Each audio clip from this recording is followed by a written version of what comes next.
Okay, good morning mga idol. So ito, yung operasyon namin dito mga idol, 24 hours mga idol. So ngayon lang tayo palit ng kapalitan natin sa panggabi, no. So yung iba dito panggabi pa to mga idol. So ngayon mga idol, iba namang diskarte nila sa panggabi. Green ang maghugot ng hawk mga idol. Yan, hugutin na nila yan mga idol. Tapos paluin natin ang bucket. Yung sa amin, iba naman. Nakadepende kasi sa engineer yan mga idol. Kung anong diskarte nila, sunod lang tayo na.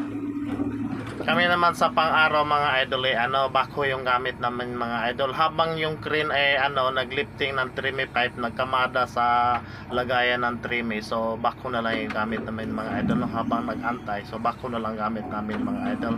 Yun ang nakaraan mga idol, may isang video ako mga idol at nagkaroon pagkamali doon. Yun konti mga idol, dahil yung bako ko para nakahangir konti mga idol. So yun, paghata ko mga idol konti, tapos bigla lang na bitak yung welding mga idol. So yun, parang binigla paghatak mga idol. Pero dapat yun mga idol, landahan naman talaga. At tama naman yung yung idol natin nag-comment mga idol, no. Sana yung mga idol natin ay ganun mag-comment, parang bigay turo din sa mga atin mga idol, no. Lahat yung comment yung mga idol tama naman talaga yun mga idol.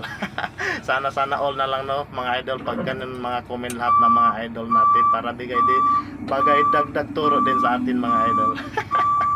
At yan lang mga idol, maraming salamat din sa panonood mga idol, lalo na sa idol nga nag-comment sa akin na ganon. So alam ko na mga idol, maraming salamat mga idol ha. God bless you all.